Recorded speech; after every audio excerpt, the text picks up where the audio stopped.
Welcome to The Other Coast, a podcast dedicated to the Malifaux meta in Los Angeles.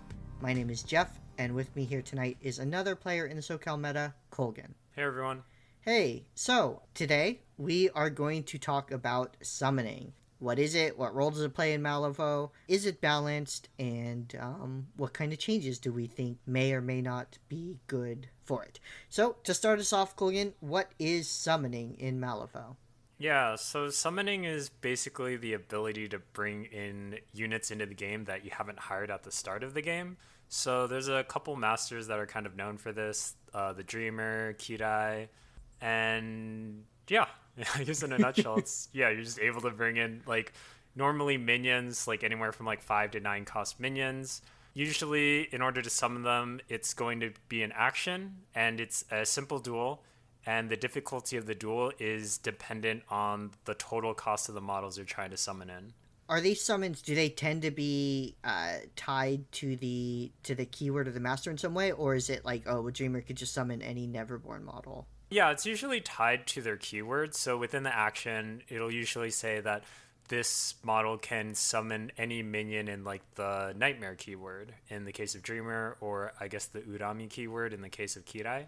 And once these models are summoned, do they operate just like any other model? Is there anything different about them? For the most part, they do.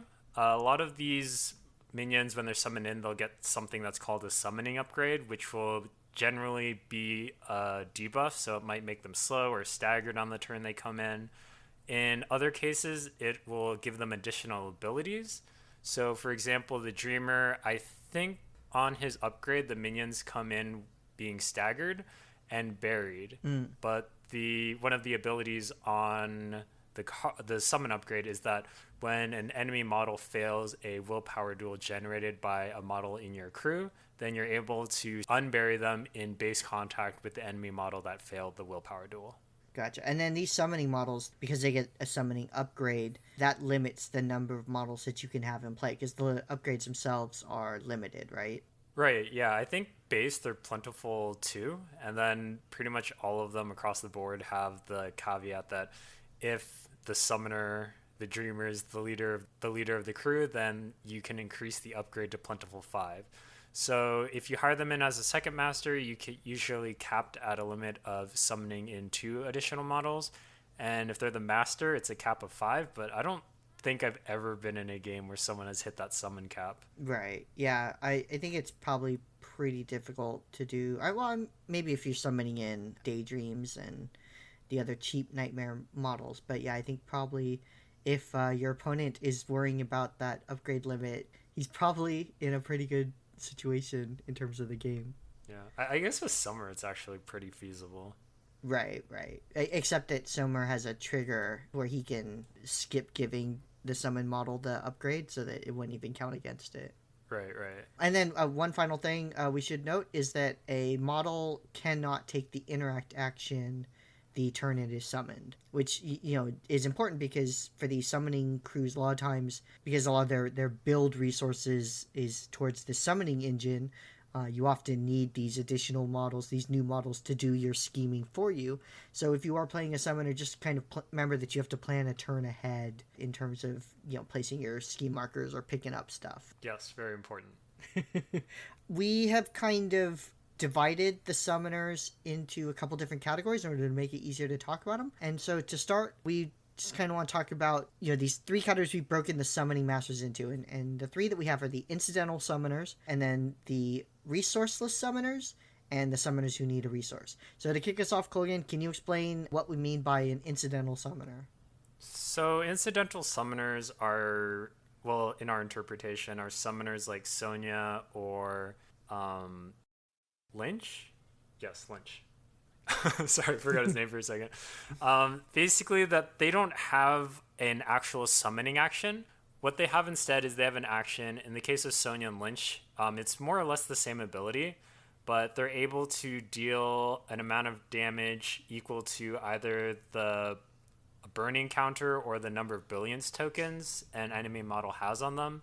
up to a maximum of 5. And if the model is killed by this action, then you're able to summon in a model equal to the number of burning or brilliance tokens that the model had on them when they died. So then, I mean, these are models with attacks that, I mean, they sound quite solid, right? Because I think they cap at a max of 5. So yeah, if you can do 5 damage to someone because they have 5 burning, I mean, that sounds like a nice action in and of itself. And then you have this extra perk that if you killed someone with it, you get to summon a model with lower cost. And I would also say that the incidental summoners, to me, I think it would also cover models like McMorning, who, I mean, he has just a straight out summon action. He can summon a flesh construct if there's 3 corpse markers near him, and it doesn't even have a test. It does give him distracted and the summon model slow. But again, McMorning, when you pick McMorning as your leader, you're not like, oh, like McMorning's gonna have this summoning engine that I'm gonna really need to build up for. It's more like McMorning's doing his stuff, corpse markers are appearing, and depending on the situation, it could be worth it to make a flesh construct. I guess like one of the also things that kind of separates it in my mind is that for all of these guys, the actions, they can't summon independently like a lot of the summoners that we talked about earlier. Like Lynch and Sonya, they need to have an enemy to basically like sacrifice in order to summon a model. In case of McMorning, you need like 3 corpse markers. And then another one that we kind of put in this category was Hamlin, who basically can only summon rats as a trigger on his attack actions. Right. You can't just like sit in the corner and like constantly pump out these monsters cackling maniacally.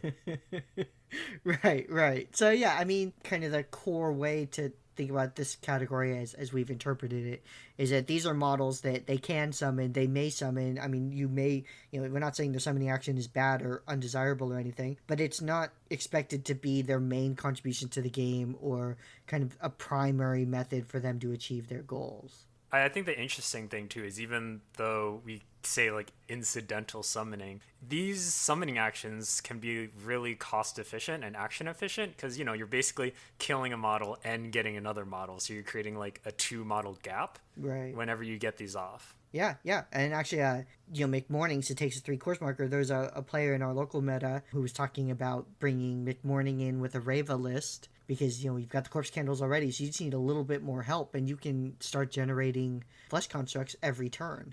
As to whether or not it's worth it, I mean, I guess that depends on how efficient the engine is and what you have to give up to do it, but I could definitely see it being hard to handle. Yeah, I mean, I think it's always interesting. Like, you have these lists, and I guess we'll talk about where we feel about the power level of summoning in a little bit. But even though it's like, all right, you can just like get a model every single turn, because you're so pressured in Malifaux to be scoring points or using you guys effectively, it's not, necessarily just some kind of like broken strategy. It's like, okay, sure, but, like how much time are you wasting on actually getting these models on the board?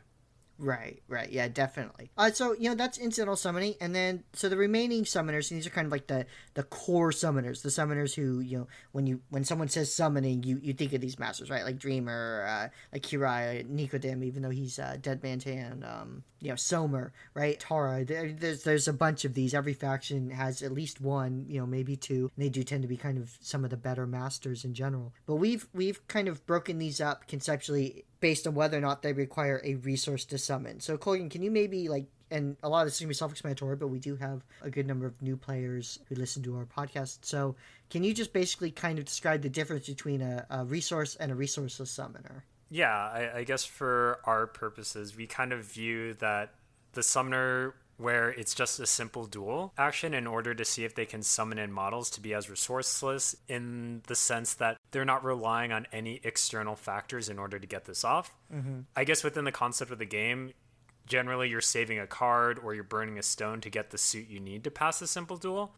Because most of these summon actions, they'll require a specific suit as well to get the summon in. So it's not something that you kind of want to just be flipping off the top of your deck, hoping you actually get a card high enough of the right suit in order to get these models in. But this is contrasted against models like Dashel or Ulix. In the case of Ulix, he actually needs to target an existing pig on the board. I forget exactly how it works, but it's like somewhere the difference, like you have a simple duel, and if the difference in the cost, you can like grow him bigger. So you can like basically upgrade him to like the next tier of pig. Yeah, I mean, like, strictly speaking, it might not be summoning because it is a replace effect, but I tend to think of Ulix as a summoner because, he gets his pigs through, like, the sow or the slop hauler, however you get the piglet, and those are summons. But, for Ulix, then he spends actions to grow them. And then you were going to talk about Dash Ult before I just totally cut you off. Oh, I mean, yeah, it's kind of like a similar thing, except instead of pigs, he has scheme markers and low-paid guild employees. Yeah, so I want to say, just off the top, it sounds like it's better to not need a resource, right? But would you just always want a resource to summoner? Yeah, a lot of it's going to depend on what you can summon in, but like in general, yes. Yes, you would always want a resourceless summoner. We're always saying that being able to take variables out of actions in Malifaux is always really strong. Mm-hmm. You don't have to like place a scheme marker, or if you don't need to have a pig within a certain amount of range to grow into a slightly bigger pig. Contrast with that, like you need to make sure that scheme marker stays on the board or that pig stays on the board before it wraps around to your master's turn. Mm-hmm. As opposed to like people like the Dreamer, Kirai, Terra. Is it your master's turn? Yes. Do you have the card in your hand? Yes. It's like, okay, you get a model, like great. Your opponent gets absolutely no say. They can't cancel it. They can't beat you in a opposed duel to stop it from happening. You just have more models on the board, or I guess ready to come in with however the summoning mechanic works. Yeah, and I can hear, guild players or Dash Ult players right now just jumping up and down going like, yeah, well, our resource, we can just use the dispatcher or whatever and even get cards from it. And that's true, but what that does is it creates a tension point in your crew, right? That your opponent could potentially utilize if something happens to your dispatcher, or if you can't use your dispatcher as the summoning target, then things become much more difficult.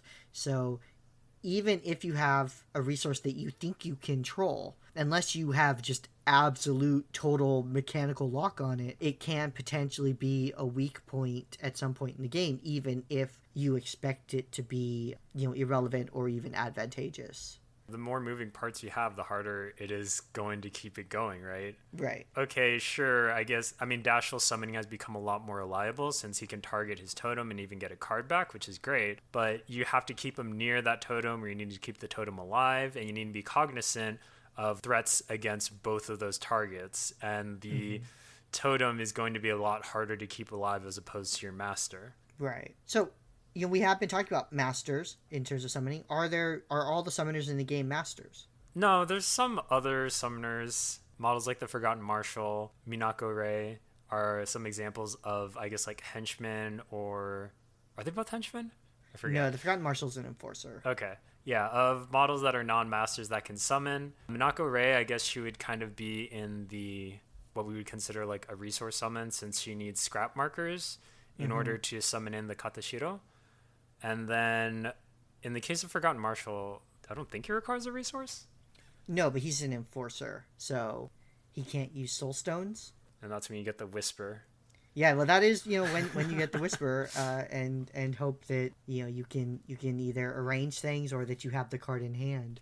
And then there's that one samurai dude too, right? Toshiro. Oh yeah, someone's fucking Ashigaru. God, yeah, I hate Toshiro Ashigaru. is so good. I think I might have told you this at one of the games or something, but I've kind of gotten to a point in most of my Reser lists where I need to find a reason to not use Toshiro, right? Like, to me, he's so strong that he can fit into almost any list, and you'll get value from him. Well, because I feel like he's costed fine for what he just brings to the table, and then he can summon in like one of the best minions in the game to just like completely shut down offense from your opponent. Yeah, Ashigaru, when we do our minion episode, the Ashigaru are definitely going to be near the top of my list, if not at the top of my list, because they're phenomenal models, and at 5 stones, like, I don't get it at all. They should at least be 6 stones. Mm-hmm. And I guess, like, as far as, like, the resource argument as well, like, I guess I was double-checking his card. Like, he does require a corpse marker to summon,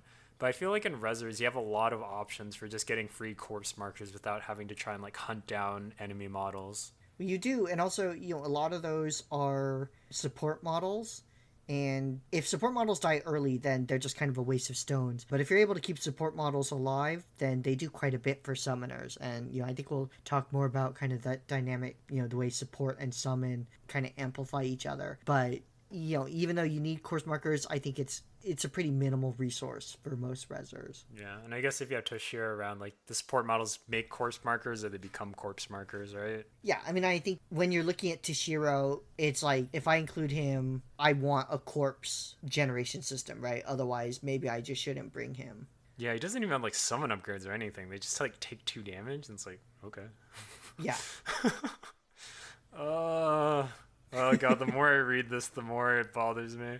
Yeah, and the Ashigaru themselves, they have an action they can take to heal. You know, they're hard to kill. They're extended reach. Oh yeah, they just have built-in healing. Yeah, there's a built-in healing, which I mean, for instance, if you're far away, right, you could just do it to your own models. I'm pretty sure it's an attack action. I mean, your defense is already 4. Like, I feel like dropping down to 3 is kind of whatever, especially if you're using it for like take the hit.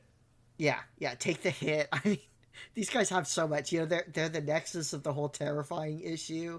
Well, yeah, because like Vow Reclamation, it's like just target, so they can just target themselves to heal themselves, and there's no test for it because you can just relent. Well, is it an attack action? Because they can't target. Oh, it is an attack action. Yeah, you can't target himself.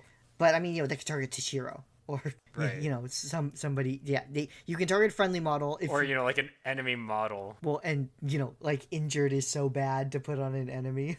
Oh, and they have hard to kill. Oh my god, so it doesn't even matter. Oh. They have hard to kill, they have extended reach, they have armor. Oh my god. They're just ridiculous models. I really annoying. Don't understand. Wait, and yeah, just like base 5 costs, like, what the hell? Yeah. Oh, 2-inch range. Okay, yeah, because you know, that's just fine. And yeah, puncture and shove aside are decent triggers. Yeah. On a stat 5. They're all-star minions. They really are. Holy shit. And I mean, you look at them, and they're 5 stones, and then you look at, say, a 4-stone model like the Desperate Mercenary or you know the Mole Man, and you're just like, what is this like magical difference between 4 and 5 stones that makes one model, you know, one of the most efficient in the game, and the other complete garbage, like just a paperweight. Right, and then you can just bring in like Toshiro and just summon them in for pretty much free.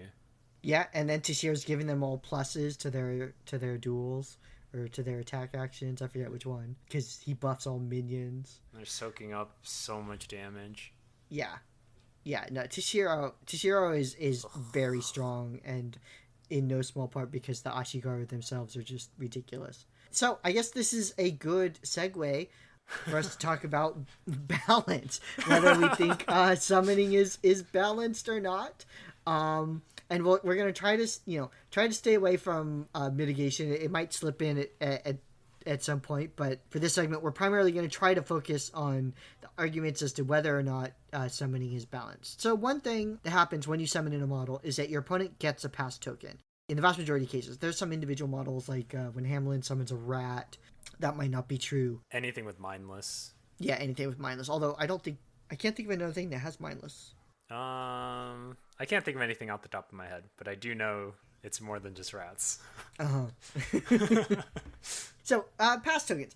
They're new to 3rd. In 2nd edition, which I know you didn't really play, Colgan, but I played 2nd edition, and what happened towards the end is that one of the reasons why summoning masters came to predominate in the meta is that, you know, they would summon in their chaff when the activation war. You'd be forced to activate your real models, they activate their garbage, then you have nothing left, and you have to basically just watch as your opponent plays the rest of the game. And then this compounded over time as your opponent summoned in more and more models, or as you lost models. And so it was a major problem with the game. And Weird has introduced pass tokens into 3rd edition, which is a good development.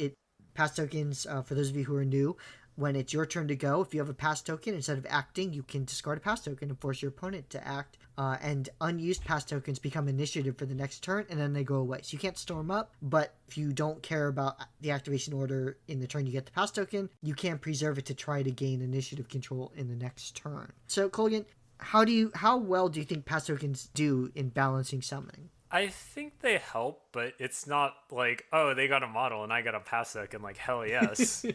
It's nice to have that ability to help secure initiative, and it's also nice to be able to, like, kind of pass the move and, like, try and get the last activation of the turn if that's what you need.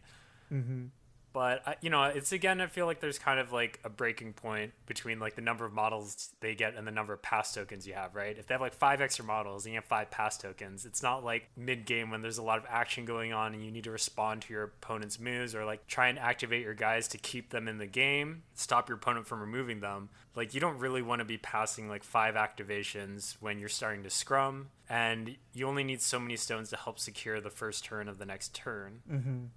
Or so many pass tokens. Oh yeah, pass tokens. Yes. So I guess that actually does bring up a good point, and we touched on this a little bit in the resource episode that we did early on. But how frequently do you find yourself using the pass tokens for activation order as opposed to initiative? First turn, if I have that difference, then I'll usually let my opponent go first and then just burn all my pass tokens. So they're moving. I'm getting to see where they move as many models as possible before I start moving them, or start moving my own models. So I guess like in the first turn, I find pass tokens to be pretty useful. In turns 2 and 3, it becomes less so because I feel like there's a lot more pressure to actually activate your guys to try and, I guess, secure parts of the board or start removing enemy models before they activate. Mm-hmm. And I think like turns like 3 and 4, I'm generally just sitting on pass tokens and just using them for bonus initiative because I don't find a lot of room where I can just like sit around and see where my opponent goes, because by that time I already have an idea of which parts of the board they want to control or know which strategies or like resources on the board we're actually fighting over. Right. I mean, that's interesting because I think a lot of people maybe just like sight unseen would think that, oh, well, turns 2 and 3 are kind of, the critical turns. And so activation order, again, just from a neutral standpoint, would seem to be the most important in those turns. But I've found that my experience does mirror yours pretty often. And usually for me, it's that I feel that there's maybe a handful of core things that I need done in the turn. And some of them I only have the opportunity to do them early, like, a model's going to die, but it can go achieve something first, right? Like drop a ski marker, pick up a symbol, or, whatever it's going to do. And so it's really important for me to do that early. And so the activation, being able to pass activations doesn't really do much for me in that instance. Right. Or it's something that I can do pretty much at any time. And so then it's going to depend a lot on the game state and, when I think is the safe moment or the right moment. And it's only really for actions that I don't, I need to take late at the turn where pass tokens become very important to me. That's probably why they don't see quite as much utility for me in activation order as it might seem like they would. I mean, I think part of it too, right, is you get pass tokens because there's a discrepancy in the number of models that you have between your opponent. So, I mean, unless like pass tokens count as like 5 soul stones or something, like there's always going to be a gap in the power. And I mean, I think it should be that way, right? Right. I think it's way too hard to balance otherwise. But, of course, if you can match activations with your opponent, that would be the preferred thing. But when you use the pass token, it's not like you're gaining anything. You're not gaining any momentum necessarily. Like you said, there might be guys that you're waiting to get the last activation, but unless you have some way of generating pass tokens, you can't like force the enemy into giving you the last activation. You're just you already had the last activation. Pass tokens just kind of help you preserve that. Right. Yeah, for sure. So I guess, that's pass tokens. The next kind of mechanic that Weird uses to balancing summoning are summoning upgrades. And we kind of touched on those a little bit earlier in that how they represent a cap to the number of summoned models that something can bring into play. And also that you said they generally have debuffs. How well do you think these upgrades do to balance summoning? So my biggest issue with the upgrades is how uneven they seem to be compared to each other in terms of like bonuses or like I guess like positives and negatives associated with the upgrade themselves. There are some upgrades that will just give these minions like extra abilities. I think with like Summer they can heal.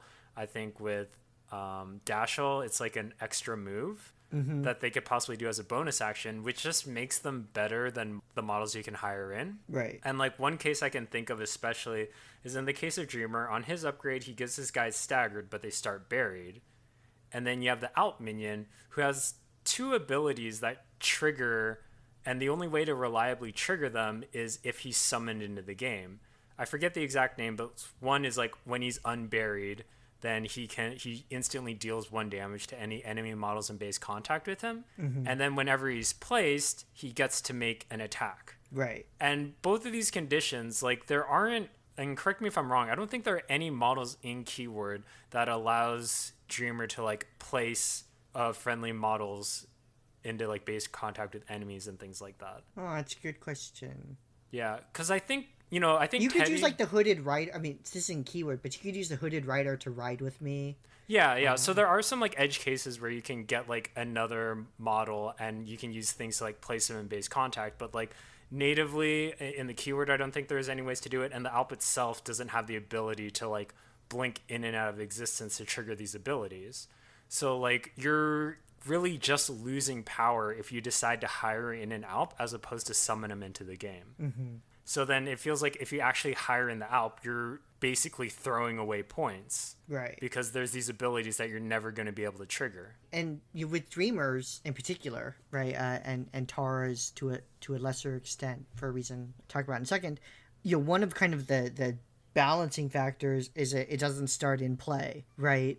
But Dreamer's unburied condition is... I don't want to say laughably easy, but it's not really that big of a challenge to force an opponent model to fail a willpower duel at some point. Yeah, I would say rather than easy, it's not something you really have to aim for, right? It just kind of happens organically as you're playing your crew. I guess there's going to be definitely some cases where you're going, if you want him in a certain spot or the summon minion to be in a certain spot, you might take some actions you normally wouldn't in order to try and trigger that failed willpower duel. But, unless the enemy's, like, running, like, an all-ruthless crew, which I'm not even sure if that's possible, they're going to just be taking Terrify tests. And if they fail one of those Terrify tests, it's like, okay, either you cheat in a card from your hand, or I'm going to summon in this minion right next to your guy, and then, they're on the table, and it's just all this extra pressure and all these extra things your opponent has to worry about when they're playing against the Dreamer. Right. This also equates to another advantage in my mind as opposed to other summoners. So a lot of other summoners, they're only able to summon in models within, I think, usually about like 6 inches of them. So their placement on the board is very important if you want the summoned minion to affect a certain part of the board, right? So if your master is all the way in the corner of the board, they're only going to be able to summon in minions to affect that area. Whereas the Dreamer and Tara don't really have that limitation.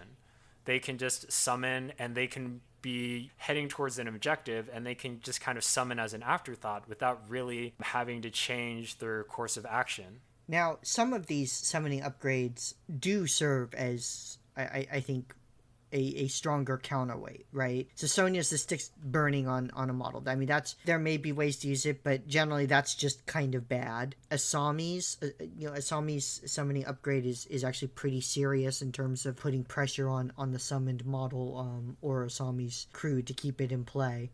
But I mean, I would agree with you that for the most part, these summoning upgrades, even the ones that are deleterious, they're pretty minor, and I don't think that by themselves they would represent a true balancing factor to the capability to just gain a model. Yeah, I guess where I find issue is just the case that you see things like Dreamer summoning upgrades where it's like the worst thing is staggered, and then you look at people like Lynch or Asami, and Asami's like every turn they're just getting this flicker token, so it's a clock on that unit before they just blink out of existence.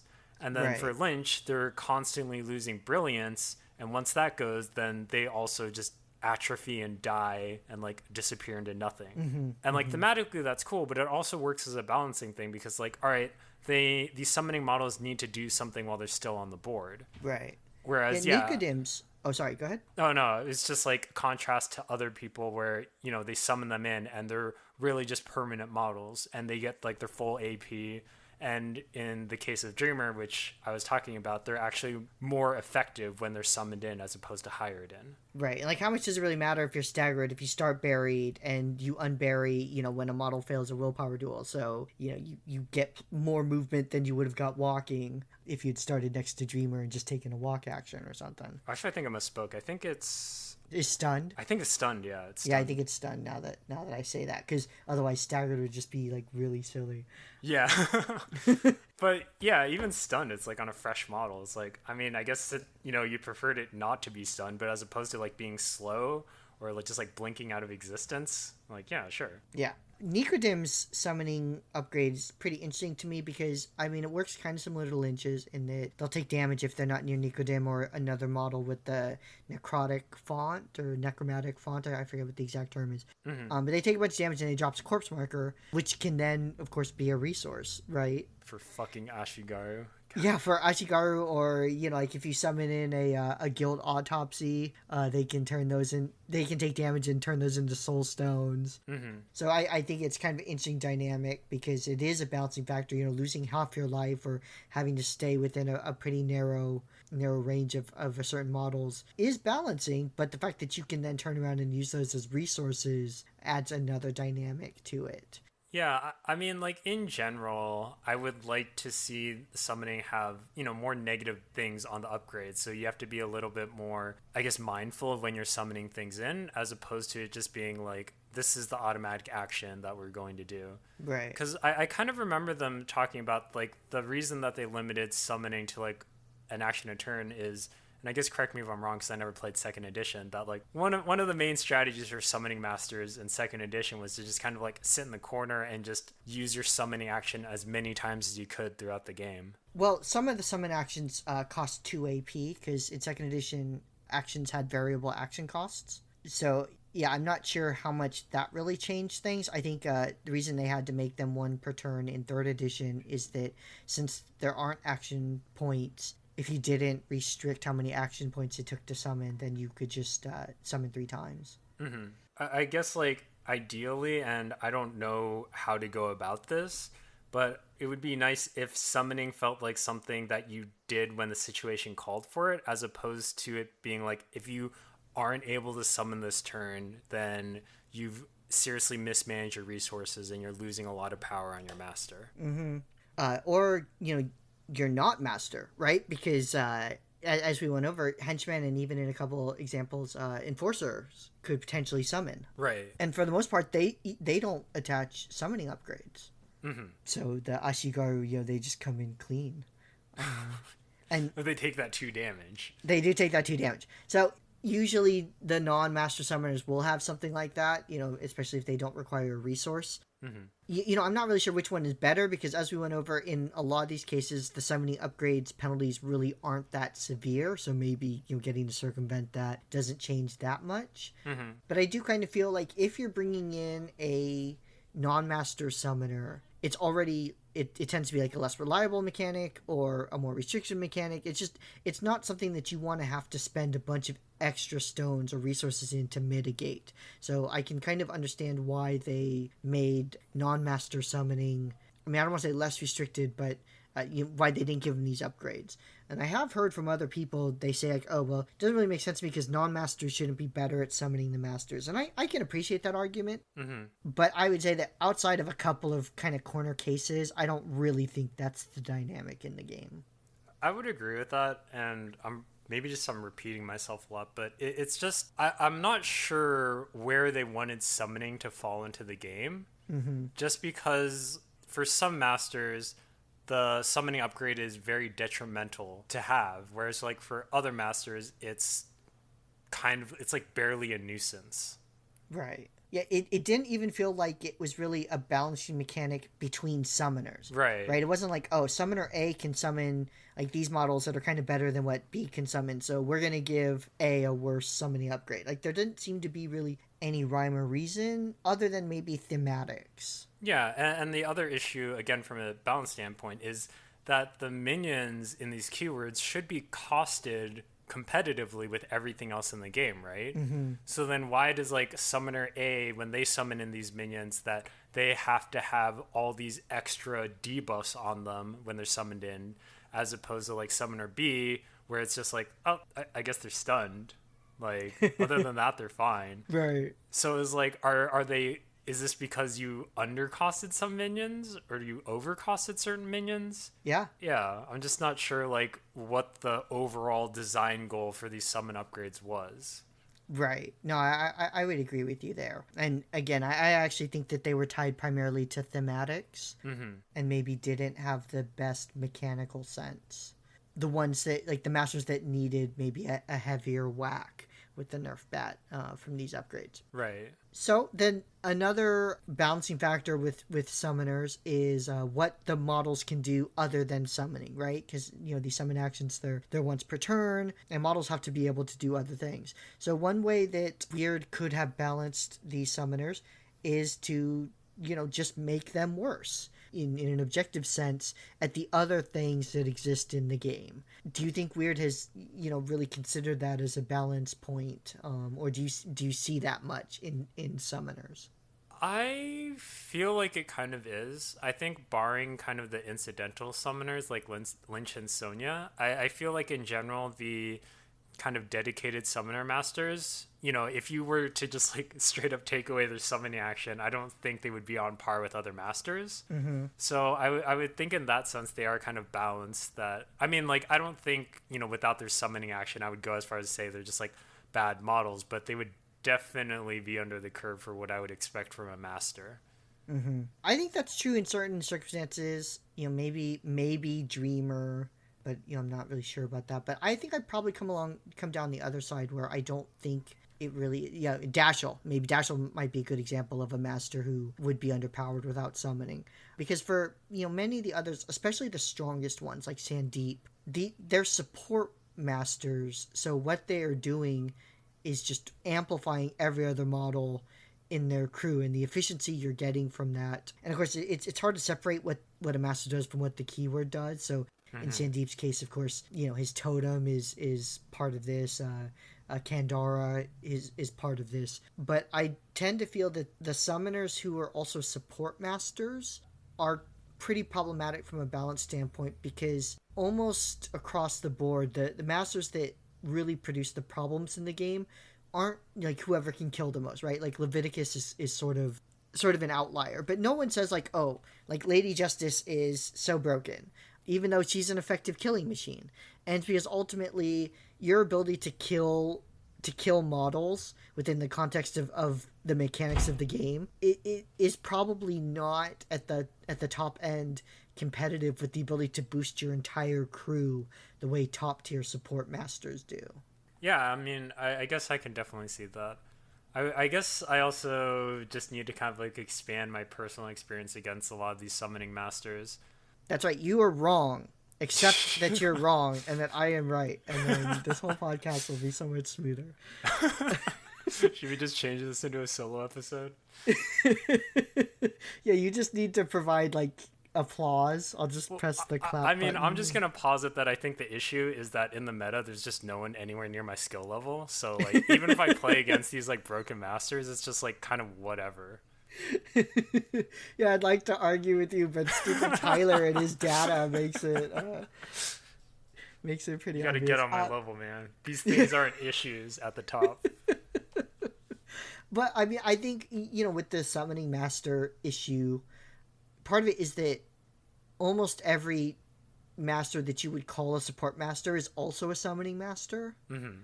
Like off the top of my head, it's kind of hard for me to think of a master who I would consider a support master who isn't a summoner. Molly, maybe? Hmm? Molly? I would consider her kind of like a support master. Yeah, I suppose. Molly might be good. Of course, you know, there is a summoner in that crew, but yeah, she's not a summoning master. So yeah, maybe Molly. Molly's hard for me to put in a box, though. It's hard for me to really consider what she does, since mostly I'm just trying to avoid taking damage from repeat actions around her. But yeah, I guess I can see that. I mean, yeah, most summoning masters will have some kind of support ability. I guess because like the main ones I've been playing against lately are like Dreamer and Asami, Mm-hmm. and I guess I wouldn't. Asami doesn't feel like a support master to me since like I guess her one ability is to like pull off a flicker and put on a focus, which I guess you can posit as that, but it seems like more of a way to like kind of keep her summoned guys in play as opposed to like greatly increasing their efficiency. Mm-hmm. I mean, I could see that. The only thing I'd say about that, of course, is that the flicker tokens themselves can greatly increase the model's efficiency, right? So if you are able to sort of vent those off, then the models themselves can perform at a much higher degree. Mm-hmm. I mean, I guess she also gives them focus as well, but you know, it's like trading a master AP to try and make your minions a little bit more efficient. But that's why also a lot of these summoning, like a lot of the top support masters, have their support abilities from, well, abilities. So their support effects come from abilities, right, instead of action. So, Right. all the auras that Sandeep's crew is layering, yeah, they all trigger off of focus action, but none of the models with the aura had to take the focus action. So, it's not costing them the AP to give other models the benefit. Right. So I guess lastly, in terms of this balance segment, we wanted to kind of talk about whether or not it really is possible to balance permanent model additions to your crew, right? Like, Malifaux is a game that's meant to be played at a certain stone limit, and summoning allows you to exceed that limit. Is that fundamentally, as a mechanic, is that balanced? And just kind of what are your thoughts on that? I mean, you know, just at a very base level, adding in a model is not going to be balanced, right? Because, you know, the game is supposed to be played, a standard game is like 50 soul stones. Oh, but over the course of the game, I'm going to get like an additional 30 to 40 stones worth of models. Mm-hmm. If you're told that like up front, you're like, well, this game is kind of bullshit. Like, at the end of the game, you're going to have like 80 to 90 stones worth of models on the board as opposed to, and I only get my 50. Uh-huh. I can hear someone who's maybe new to the game thinking like, oh, well, how would you really get that many stones? Even with just a single summoning model, it's entirely possible, right? Like Asami can summon out a 9 stone minion, and if you do that twice, that's 18 stones. If you do it 3 times, that's 27 stones, Mm-hmm. right? So it's already kind of approaching that. Well, I mean, it's not quite 40 stones, right? I mean, it's not even quite 30 stones, but it's still a 50% increase to what you brought in the game. And it also, it allows you to change your hiring practices, right? If you expect that you can summon in a 9 stone beater, you don't have to buy a 9 stone beater, right? You're going to buy a support model, or you're going to buy a schemer. Yeah, especially if you brought in a support model, it will increase kind of that foundation of efficiency, and then when you get to add a free beater to it and just gain all the benefits of the support model that you hired in place of the beater that you would have had to pay for, it can be pretty rough to face. Yeah, and just from like a gameplay perspective, it also makes it a lot more difficult for your opponent to like try and understand where you're strong and where you're weak. Mm-hmm. Because any part of the board that your summoner goes, they constantly have to be thinking it's like, you know, in the case of Asami, she can just summon in at, you know, that 9 point beater, and then I have to be prepared for that. So you have to be a lot more conscious of how you're splitting your forces when you know that the enemy can possibly summon in like 2 to 3 more models to back up whatever they have on that part of the board. Right. I also think it's a mechanic that places beginners at a disadvantage in both directions, right? Beginners are less likely to understand which models they would want to summon and when, and Mm-hmm. they're also less likely to have the model knowledge of what your opponent can summon in. So it's much harder for, even if they have a good grasp of what's on the board, they still then also have to know what you can potentially add. Right. Yeah, so I feel at a very base level, like just trying to balance in someone adding more models is difficult. And like, yeah, just if you're not doing anything to balance that properly, then yeah, it's obviously broken and it's going to be in favor of whoever summons in those models. Like, if we were to play like games of Malifaux, I'm like, all right, Jeff, I'm just going to bring in like 80 stones against your 50. Like, I think, it would, you know, good money is going to be that I'm probably going to win most of these games. Right, yeah, I mean, unless you brought 20 mole men. I mean, I think even with 20 mole men, like shit, like I'm probably winning those games. Do you really think you can churn through 20 mole men? Uh, I mean, yeah, probably not. I mean, maybe with like a list purposely built to hunt down mole men. I mean, is there a way to get like enough free attacks to kill 20 mole men or enough blast markers or something? I really don't know. And you just have your like dedicated mole man cleanup crew against like whatever I'm gonna bring that's actually going to be scoring me points. Well, we know what you're bringing. You're bringing 20 mole men. I don't know who your master is, Marcus, I guess. Yeah, I mean, I would agree with you that I think permanent additions are difficult to balance on the scale of the game. You know, partially, again, because of the cost also.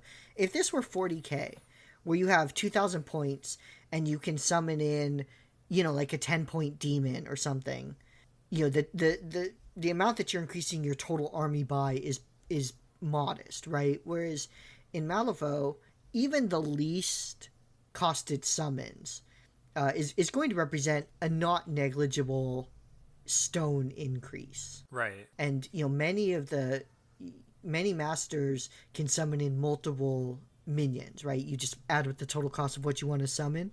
So if you do want to summon in like a cheap minion, you can often summon two, or in some instances even three of them in a single action. So I definitely agree with you, and I think the issue is compounded by the fact that there's nothing that stops you from taking multiple summoning models in a crew.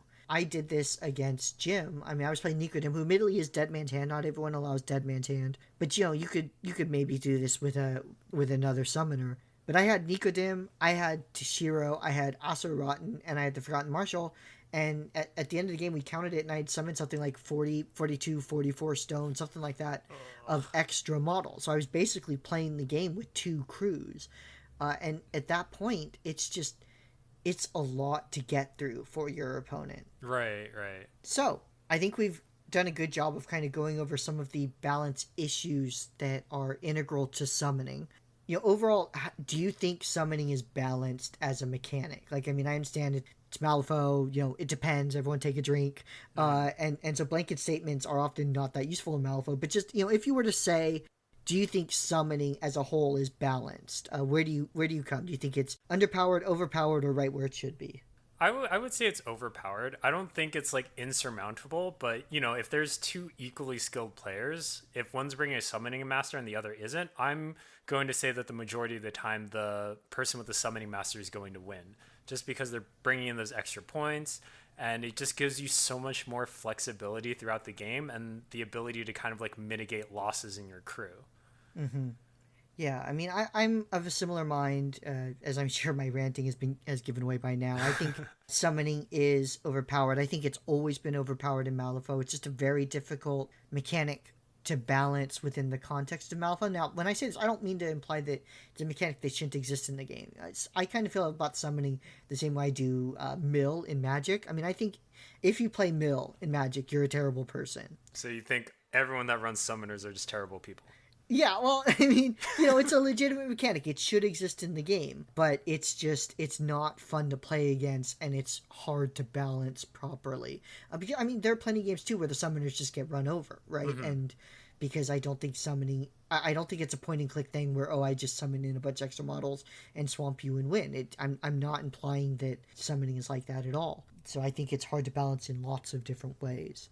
But if we were to balance it, you know, coming from the standpoint that we both kind of think it's overpowered, what are some things maybe that we might like to see or we might do if we were in charge? One thing I would propose is that I quite like Asami's model for summoning. So when Asami summons, she gets this upgrade that, you know, the models come with flicker tokens, they constantly gain flicker tokens, and the models themselves, if they have too many flicker tokens, they die. So it produces a lot of pressure on your crew if you want to keep these models around, but it also means that your crew can... or your summon model just generate as many flicker tokens as possible to gain as many bonuses, because you know you're not going to try to keep it around, right? So instead of a permanent addition to your crew, it's a model that you get temporarily that is more effective while it's around. And I think that might have been a better direction for Weird to go into, especially because I think the drawbacks that they've given the models, you know, as we mentioned, don't really balance the permanent addition to your crew. Mm-hmm. So the one thing that makes me like hopeful is that I feel like that they've already put in the proper infrastructure and tools to balance summoning in the game already in the form of like summon upgrades, and how they've kind of made some summoners require resources or like force certain actions in order to summon additional models into the game. So I think I kind of agree with you. I think it'd be cool to see summoners more like in Asami's or Lynch's vein, where you kind of have a clock on how long these guys are in the game. Contrast that, they might have some ways to kind of like temporarily boost their like mobility or their like attack damage, but like at the cost of their permanence in the game. I actually kind of liked where Dashel was, I guess like pre-buff in terms of like summoning. Again, I didn't play him too much, so maybe just in general he was kind of underpowered, or like his summoning had too many hoops he had to jump through. But I feel like, forcing a certain amount of interaction with the enemy in order to like summon your best models into the game, I think is nice because it allows for more counterplay from your opponent. Because currently there's really nothing you can do against these, how we term them, these resourceless summon masters. The Asami player is a 13 in his hand. He summons in a Joragumo. I get no say in that. Like, it just pops up on the board and it's there ready to just wreak havoc on my models. Yeah. As opposed to, like pre-buff Dashel, where it's like, okay, you need to target an enemy scheme marker. Or I guess in the terms of like Lynch and Sonya, where you need to like stack this condition to a high enough level and then kill that model. Yeah, no, I mean, I would agree. And actually, Dashel, you bring up Dashel, I think is a really good example because, and I'm with you, I don't have a ton of Dashel experience, so maybe he was objectively underpowered. But what interested me about his initial summoning mechanic before his totem got buffed is that he wasn't necessarily a summoner. You didn't bring him in thinking like, oh, I'm going to summon a bunch of models. You brought him into schemy pools to deny your opponent, and then he got summoning off of it. Yeah. And yeah, sorry, go ahead. Oh, no, I was just thinking in general, as far as if you classify him as a summoner, which I think, even though you said like people weren't bringing him for the specific purpose of summoning, he was still, from my understanding, very much considered to be like a summoner or in the same class as other summoners. And I think like prior to his buff, he was definitely way below the curve compared to all the other summoner masters in the game. Right. No, I mean, I would agree. I think my point is that one way that I would have liked to have maybe seen summoning done, or maybe one thing that Weird could do in the future with summoners, is to build in summoning as more situational, right? Like if you bring Dreamer, he's going to summon. Like the pool doesn't matter in terms of whether or not Dreamer will summon. Now it does matter in terms of what Dreamer summons or how often, but basically Dreamer is a summoner. When you bring him in, you're expecting your summons as a primary mode of the game for him to achieve his goals. And I would kind of like to see instead, like this pool is very schemy and Dashel removes scheme markers to summon. So that makes Dashel the right pick here.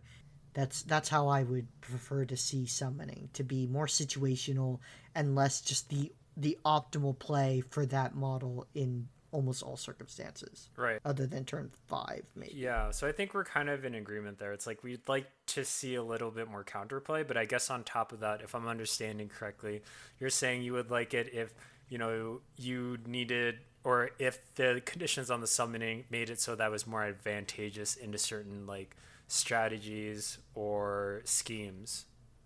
Yeah, that would be an accurate way to sum up what I'm saying. But, in terms of, or rather, since we're kind of talking about pools, kind of related, although not necessarily the same, are model choices that you can make in response to summoners, right? Because there are some models that have extra abilities against summoners, right? Like Taylor can jump to one and take a melee attack if something's summoned near her. The exorcists have a trigger to just kill a model with a summoning upgrade. I think, what's the name of Rava's henchman? I think he might have that also. Oh, Vincent? Yeah, Vincent. I think he has the trigger to just kill a model with a summoned upgrade. I believe you're correct. Like, how effectively do you think these model options are as a response to summoning? I think it's nice to have, but it's not something that you can rely on.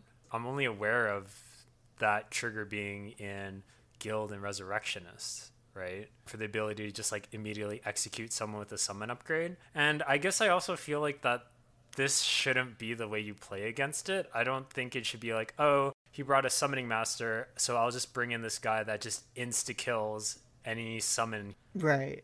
Well, I guess I'm just not a fan of hard counters because it just, for me, it creates a very negative play experience where it's like, oh, like you brought the right model. Like now my entire strategy falls apart. And it's like I can no longer use this part of my crew. Yeah, it's kind of the issue I think you see between Ruthless and Terrifying. Mm-hmm. In that it makes the gameplay very binary. It increases the importance of list building, which I think brings the game kind of closer to what you see in 40K. And then I think it kind of reinforces this rock paper scissors dynamic that already exists to a certain extent in Malifaux. And part of the answer in Malifaux is supposed to be, oh well, you build your crew in stages, right? You see the scheme pool, then you get to pick a faction. You see your opponent's faction, then you get to pick your master, right? You see your opponent's master, then you get to build your crew. Mm-hmm. So the fact that the process is broken up like that is supposed to make list building into kind of like a sub game, and being good at that is a separate skill, right? So it's hard to say that weird should maybe abandon that process. But what I think that has the danger of going into, if that process is emphasized too strongly, is that list building could decide the game, and I think that is something that you very much want to steer away from. Yeah, I mean, and I think in general we don't usually see. I mean, I feel like the way Malifaux handles that, you don't usually see, like, I've never gone to a game and be like, oh man, I just saw their list, let's just shake on it now because there's no way I'm winning. Right. But when you do have like hard counters like that, it can definitely be an issue in some cases where it's like, if you're like Karis, like going into Von Stuck, okay, he can just like eat all my burning and just nuke me for it. Right. So it's like you kind of want to stay away against actually taking advantage of I forget the ability, but the ability to like reduce burn and get like a plus flip on things. Oh, uh-huh. Which is generally something you're like building burning on Karis, or like building burning on your fire golem for defensive purposes without that mechanic, and that mechanic being able to be used so strongly against you, where you're really just like serving up your fire golem on like a silver platter to this Von Stuck player. It can feel really bad because, like, well, I want to play Karis because I like this mechanic, but if I use this mechanic, then I'm going to put myself so far behind in this game. Right. This list building, it also kind of penalizes new players, again because of the experience gap, but also because, as we see in our own meta, and I don't have a crystal ball, I don't know what people are doing in other places, but I'm willing to believe that the experience is similar for a lot of new players in other places. They may only have the one list, right? So if you don't have, the models that Weird is counting on to balance some of these effects in the game, then you're just perpetually going to be behind the 8 ball. Right. And I guess I just want to clarify, like, in general, I still really like how you build your list after you see, like, the enemy faction, their master, and their schemes and crews. And I feel like the issue we're talking about is fairly minor overall. Yes, new players are going to be at a disadvantage, but I think, honestly, it's just something you have to accept as part of Malifaux, because one of the things I really like about Malifaux is how much decision-making in the game matters.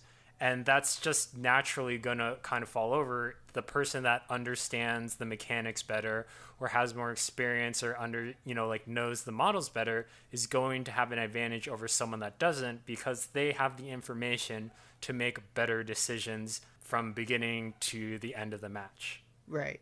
No, I agree with that. If I wanted to play a game where skill was irrelevant, right, this would be a 40K podcast. Oh shit, we're going to get so much hate. I'm only talking about 40K like this until I win a game. then it's the most technically challenging game in existence. That's right. Then my supreme generalship will finally have found a system that appreciates skill rather than random determinations. I mean, poker deck, really. Like, what's more random than cards? I mean, yeah. So, one issue for me with these summoning upgrades is that they are model specific, right? Like, Dreamer attaches his own. I might like to see summoning upgrades being crew based, and in most circumstances maybe this isn't going to change things, but it would really stop or really limit layering summoners, which I think can be a problem. right? Like, so I would rather have it where Dreamer summons a model, or not Dreamer, that's a bad example, but like Kirai summons get a upgrade, and she's got Toshiro and her crew. Toshiro summons an Ashigaru, the Ashigaru gets an upgrade, and so that you couldn't have more than 5 in total, and so that the Ashigaru would be subject to the few models that make you pay for having the upgrade. What would you think about that? Oh, so just like a hard cap on the number of summon models you can have at any point in the game? Yeah. Yeah, I think that would be fine. I guess like I mentioned earlier, like I guess it would be fine if you did that, but I've never really run into a game where it's like the hard cap on the summon is like what's saving me from, these summoned creatures like just going wild or like being too advantageous. It's not like, oh, they only have like 4 summoned guys on the board. Like this is still perfectly fine and balanced. No, I mean, I could totally see that. And I think, I agree. In most instances, it's not really going to be an issue, especially because if your opponent has so many that the summoning cap is an issue, either you're already screwed or a lot of them are smaller models. So it's right. Like whether you summon in a Jorigamu or a Tengu, they both get the same upgrade, right? So they both count against that limit equally, even though what they are going to contribute to the game isn't necessarily equal. Right, right. But I one of the concerns I have in this game is layered summoners, and you see these models like Minako Rei. They had to nerf her recently just because you could slot her in anywhere and get a lot of value from it. If you put her with a summoning master like Asami, it was just kind of exploding the number of models on the board. And I haven't done that, but I've done Toshiro and other Reser summoners, and I can definitely see where that could be a problem. Now, top tier lists don't seem to run these layered summonings.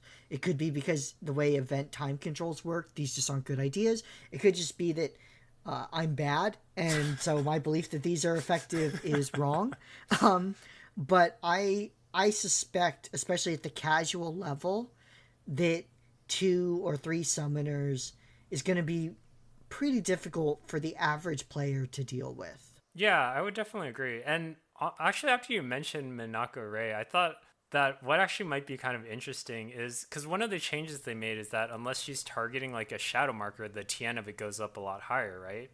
Mm-hmm. And I remember when I was looking at, why did I just forget the master's name? Shit, what's her name? What faction was it? Oh, it's the one that creates shadow markers. Oh, Misaki. Misaki, there, yes, yes. So in the case of Misaki, when I was looking through her crew, there actually weren't a lot of ways to generate shadow markers. Like it was her ability, and I think Ototo was like the other guy that could actually create shadow markers at will. So it might be interesting if you had these like secondary summoners kind of tied to like a specific resource that only a master can reliably generate. Right. Yeah, no, I mean, I think that would of course very much tie that model to just one master. Right. Or at least like their summoning mechanic. Right. Yeah, I mean, there's Minako's got other uses, but she went from kind of a auto include to just a good model. Right.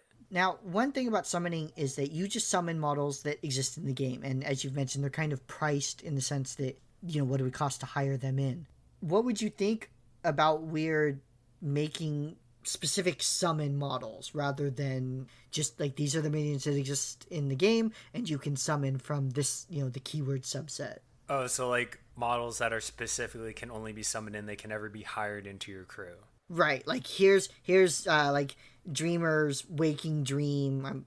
That's probably the name of one of his abilities. But this is one, like Dreamer's got like these 3 models that he can summon, and right. that's specifically what these models are. They're not hireable in a normal sense. Yeah, that could definitely be interesting. I mean, I feel like the Alp is already kind of almost there.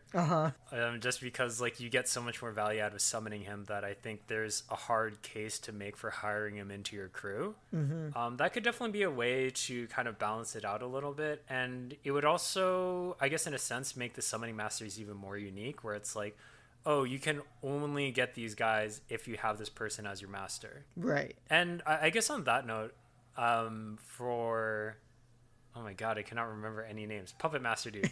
For Puppet Master Kaladi. Dude. Kaladi, thank you. For Kaladi, How could you forget Kaladi after your reign of terror? I've told you, when I'm at the top, this stuff doesn't matter. It's like stepping on ants. But for Kaladi, I really like just like being able to summon back in his little marionettes. Uh-huh. And it just felt really cool to have them like so strongly tied to the identity of the master. And I could see that if they were going to go this route, like you could make a lot of like really interesting and thematic models that are just innately tied to the master. And then I think, you could also make those support masters because the models that they're supporting are unique to them. So it's not necessarily like a crew wide buff. It's very specifically tied into that master and their like abilities in and of themselves, like summoning these summon only minions or models and then being able to buff them or use them in kind of interesting ways. Right. And one reason why I kind of like this idea is that you no longer have to tie their cost to like their expected relative value on the board. Instead, their cost is a representation of how hard it should be to summon them. So, like, when you compare a Jorgamu, who's 9 stones, in theory, he should be as good as a 9 stone model, whether that model is summonable or not, right? Right. But if you were to make, like, the summon Jorgamu, you could make him cost 9 so that, when you're doing summoning, he costs 9, but he's only, like, a 7-point model. In terms of what he does. I guess go the other way too, right? Like this 4-stone model who has the effectiveness of a 6-stone, though I don't know why you would ever want to do that. But that could be another way to balance summoning. It would be reducing kind of the efficiency of what you're getting from your summoned models because you're paying the same amount in terms of resources. Like you're still using that 13 to summon the 9-stone model, but it's functionally really only an 8-stone or a 7-stone model. I mean, in a sense, I guess you could also make it easier from a math perspective, right? Because like right now you're like, oh, this is their stat, this is their TN, and then you have to add in the cost of these models and like figure out the card. Whereas like if you just have like the cost on those cards specifically for summoning, like you can just price them a lot higher and then just be like, oh, just like add up the cost of all the summon models and then you need like a card equal to that, right? So it's like, oh, this guy's like 8 cost and then you need a minimum of 8 to summon him. Yeah, that's interesting. I know in second edition, I don't tend to see these anymore. I don't know why, because they would still be relevant. But in second edition, there were like these summoning cards that Weird didn't make them. People just made them, but they were pretty common at the table. And it's just this chart that shows what you could summon for any specific card. So like the 14 of crows could summon a mindless zombie, and the 15 of crows could summon a Nashi, whatever it was. Right. And so yeah, I don't actually know why you don't see those anymore, because mechanically they would still be just as relevant. I know I've definitely seen some people in our meta bring a little cheat sheet to know like exactly what they can summon at different card levels. Right. So I guess the kind of the last category of balancing factors that we had thought of beforehand and put up on our outline, which I guess we pierced the veil. All of this isn't coming off the top of our heads. But yeah, we did some prep work. And so the last category I guess we want to hit, assuming we don't imagine up anymore, was potentially making summoners quote unquote pay more for the summoning ability that they have, right? I guess by making them worse at other things. And you had actually said that you feel that most summoning masters are actually at a good point, that they seem to pay a fair amount for their summoning ability. So I guess you would feel that this would not be a way to balance summoning. Yeah. I mean, I know we prepped, but I kind of forgot this conversation. I guess I'll agree with past Colgan just to try and appear like I have morals and values. But I mean, I do think, currently how it is, there is definitely a cost. Like, you need to have the card in hand. You need to be able to stone for the mask if you don't have the right suit for the card. I think that, I mean, I guess like my biggest thing against like prepaying before you get into the game is I feel like it introduces just a lot of like weird side things you have to account for, and it fundamentally changes how you approach constructing your crew with a summoning master versus a normal master. And I guess, I mean, depending on how they do it, like maybe it could work out great, but I guess for me it would feel weird as a summoner master to say like, all right, I'm just going to lose like 20 stones at the start of the game to bring these models in later. Oh, okay. Well, this is actually an entirely different thing, but we could talk about Oh this. shit. Okay, so wait, what were No, you no, talking no, about? because you came up with another thing. That's good. That's good. So actually, one of the additions of 40K worked like this. Like, my brother used to play that, like the quote unquote evil armies. Although, the Imperium is pretty freaking evil, despite like recent changes that's kind of casting them more as a good guy. But like Chaos, I forget which edition it was. It's one of those middle editions, like fourth or fifth.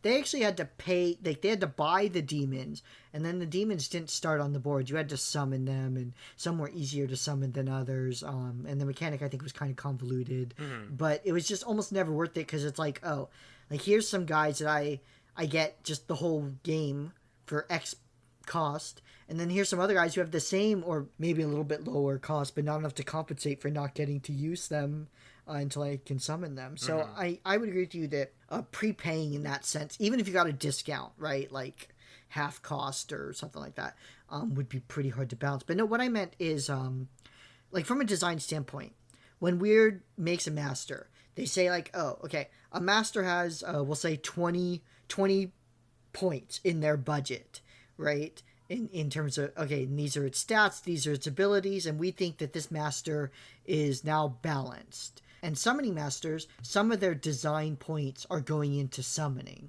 which in theory should make them worse at other things, right? Like worse at attacking, or they should have worse skills or worse defenses. Whatever it is, the trade-off for summoning is not being able to do something else as well. Oh, okay, yeah. And so do you feel that the summoning masters are balanced in that respect? Yeah, I guess you kind of touched on this earlier, and then we got into the thing where you talked about summoning masters, and then I conceded the point. But Or support masters. Support masters, yeah. Yeah, but I mean, I guess I do feel in general that, if you look at a lot of summoning masters and their like capabilities and abilities tied into them, if you were to try to like face them off against non-summoning masters in general, like their actions aren't going to be quite as good, or their stat lines or like their defensive abilities aren't going to be at the same level as non-summoning masters. I mean, Dreamer has Serene Countenance and Protected Nightmare. Yeah, I mean, he does have that, but I mean, as far as like offensive abilities, right? He's kind of like on par with like most like minions in his crew. Sure. If you fulfill certain conditions, he can be like a min 3 beater, which is nice, but I also feel like you don't really want him in the thick of it with his stat line. Yeah, I mean, although, a 3 AP schemer who you don't want to attack because he has Serene Countenance and Protected is, not a bad addition to any crew. I mean, I suppose that's true, but I mean, I guess would you put Dreamer with no summons on the same par? I guess on the same level as like Colette? No, I mean, I wouldn't put Dreamer with no summons. If Dreamer didn't have the summon ability, presumably he would have something else, right? But I would say that I mean, Colette is kind of a tough example because, I mean, she's one of the strongest masters in the game right now. Largely because of the scheme pool, right? Right. So the scheme pool is going to dictate this, or at least influence it to a large extent. But kind of as I mentioned quite a while ago when we talked about this the first time, I think the support masters are kind of unevenly balanced. I don't think they pay enough for their summoning. Okay. Like, I think Dashel mechanically, I think, is not in a bad place in terms of where summoning. He's got 10 stones, or 10 health, so he doesn't have great health. He doesn't have great defenses. He has an okay attack. I mean, he looks physically like a model you want stuck in, but really you don't really want him stuck in. But he's got decent attacks. But he is kind of like, if he can't summon, he's just kind of a subpar model. Right. And that's where I think the summoners should be. And I contrast that with someone like Sandeep, who he's just adding so much efficiency to his crew that even if you never summon a model, he's still going to be worth his stones. And his attacks are nothing to sneeze at either. So, yeah, I guess in my opinion, most summoners do not pay enough design points for their summoning. Yeah, I could see that. I think in general, I would probably agree with that statement. But I think like Sandeep might be kind of an exception. I feel like Most masters without the summoning ability, they wouldn't be on par with other masters. As far as like bad in a spot as Dashel, like I would probably say no. I mean, yeah, like I don't think like, oh, you take away summoning, like immediately they're just complete trash models. But I would say that I wouldn't consider them at the same level as other masters. Right. Sure, I agree with that. So I guess kind of last subject. Fun. Do you enjoy playing summoners? I really like the thematics of it, and I like how it creates like a very new dynamic. Because, you know, one of the reasons that I really love playing Malifaux is just playing against different masters, or even just because everything is so different mechanically, the games are always really interesting and how you need to approach them. And even like people playing the same master, depending on how they decide to use those abilities, whether they want to be more aggressive or more defensive with that master, it can definitely change the feel of the game completely.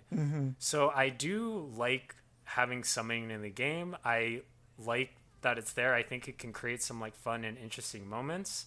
But I mean, again, which is the general theme that I think we've been kind of saying throughout this episode, is just I do feel like it's a little bit too strong, and it can definitely feel oppressive at times.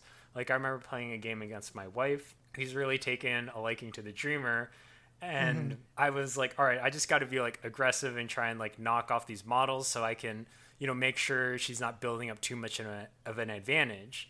And I think like going into like the top of turn 3, I had killed like 3 or 4 of her models and she had killed one of mine. But when we came out to pass tokens, we were still at parity. I was like, Right. how did I kill like half a crew worth of models and I still don't have a numbers advantage? Uh-huh. Uh-huh. Yeah, I mean I think I am in a similar boat with you in that, I think summoning should exist in the game. It's a legitimate tactic. It's a different tactic than, some of the other ways to achieve the goals in the game. I think it's very difficult to summon, or rather to balance summoning. I am not convinced at all that Weird has successfully done it. Now, that doesn't mean that summoners are always going to win, or even that the best models are summoners. Like, you might think if we say, oh, summoning is not balanced, that means summoning is just the best, and that's actually not true, right? Balance is a curve, and there's so many other factors that go into Malifaux that it's entirely possible for summoners to lose. But for the reasons that we kind of went over, I think summoning is very difficult to balance, and I don't think the steps that Weird has taken have been aggressive enough to balance them. And I also think that a lot of the levers that are available to Weird, they could be more aggressive with trying to balance it, and then if it doesn't work, they could back off, right? Like, they could release a new summoning upgrade, which is harsher for some of these crews, and then if that's driving those summoners out of the game, they can pull it again. And this is one thing I don't understand. I'd like to get your opinion about it. It's not directly related to summoning, but we live in an era with patch notes, right? Like in video games, where things get changed and then reverted all the time. And in an era with the app, in an era with print on demand, I feel that not just Weird, but war games in general could be much more proactive in terms of updates and balance changes than they are. This, like, maybe once a year or once every other year at Gen Con rules drop that Weird does, to me, doesn't cut it in 2020. Yeah, no, I would completely agree. I think it's just for the longest time, this is just how it had to be because you weren't able to take advantage of, getting like direct feedback or being able to like easily change rules. Like GW is kind of like the standard for how you ran war games for a long time. You have like yearly codex updates, so then you can make money off people buying those rule books. But now there's so many war games that are just kind of like ditching that model. It's like, in the terms of Malifaux, like all the rules are free, all the unit stats are free. And a lot of games are starting to do that to try and like drum up more interest in the game. Hand in hand with that, I think it would, be a lot healthier for the state of the game if they're introducing changes on a more regular basis or to address like concerns from the community. The only thing I would temper it with is that your ability to get good information on changes is going to be directly impacted by the number of players you have playing the game. So, contrasted to something like Magic the Gathering, like after a set drops, like all the cards go through, like the community for Magic is so huge. There's such a huge like history of things to draw on that within like a couple hours or a couple of days, you're already seeing like, okay, these cards are kind of at the top because of these reasons. Like these are the decks we're going to see. And yeah, that'll change over time. And there's still like banning and adjustments within Magic. But I feel like those cycles are going to be a lot longer in war games. I know there's, a lot of talk about certain masters being overpowered, but the only reason we're not having those conversations yet are because those models aren't available, so not many people are playing them, or just not many people are playing that master in general, so it hasn't been seen as an issue yet. Right. Yeah, no, I mean, I'd agree with that. Well, so Colgan, was there anything else on summoning you think we haven't touched on yet? Because there's always time to be wrong if we need it. Nothing major. I'm just thinking now that we need to try that like 20 Mole Man game and see how that goes. Like I'm feeling pretty confident going into that, but I don't know. Maybe you'll make like the Mole Man killing engine, and I just won't be able to do anything. Well, once you buy 20 Mole Men and paint them up, we could try it. I mean, they're just like naked mole rats, right? I can just like prime them and hit them with the wash, and I'm done. Yeah, and if you would like to help Colgan assemble his 20 Mole Man crew, we're more than happy to accept contributions on our PayPal or Patreon. You can specifically note they're for Mole Men if you'd like.